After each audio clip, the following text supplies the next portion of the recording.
Kisan fashion mall వచ్చేస్తుంది మన ECL కి జూలై 24న గొప్ప ప్రారంభం. మార్కాపురంలో ఉపాధ్యాయుల నిర్వాకం పరాకాష్ఠకు చేరింది.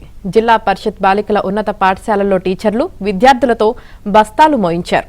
అయితే స్టూడెంట్స్ మూటలు మోస్తున్నా మండల విద్యా అధికారి చూస్తూ నిలబడ్డారు. ఈ ఘటనపై విద్యార్థుల తల్లిదండ్రులు తీవ్ర ఆగ్రహం వ్యక్తం చేస్తున్నారు.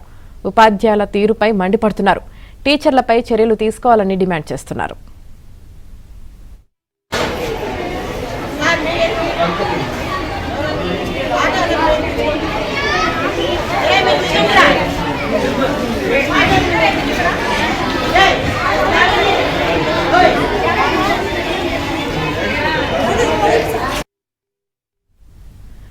మార్కాపురంలో ఉపాధ్యాయుల నిర్వాకం పరాకాష్ఠకు చేరింది. జిల్లా పరిషత్ బాలికల ఉన్నత పాఠశాలలో టీచర్లు విద్యార్థులతో బస్తాలు మోయించారు. ఇక దీనికి సంబంధించి పూర్తి సమాచారం మా ప్రతినిధి వెంకట్రావు అందిస్తారు. వెంకట్రావు,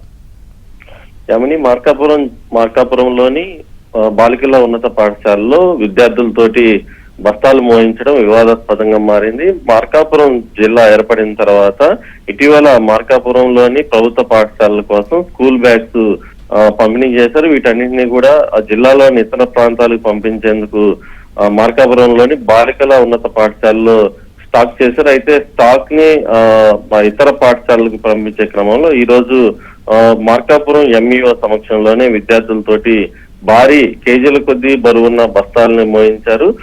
ఏదైతే కూలీలు పెట్టి ఆటోలకు ఎత్తించాల్సిన టీచర్లు కావచ్చు, ఇటు MEO కావచ్చు, అందరి సమక్షంలోనే విద్యార్థులకు ఆ పనులు చెప్పారు. ఏదైతే చదువుకోవాల్సిన విద్యార్థుల్ని కూలీల అవతారం ఎత్తించడం పట్ల తల్లిదండ్రులు కూడా ఆగ్రహం వ్యక్తం చేస్తున్నారు. ఈ ఘటన అధికారులు ఏదైతే మండల విద్యాశాఖ అధికారి సమక్షంలోని ఈ ఘటన జరగటం వివాదాస్పదంగా మారింది. Right, thank you Venkatrao.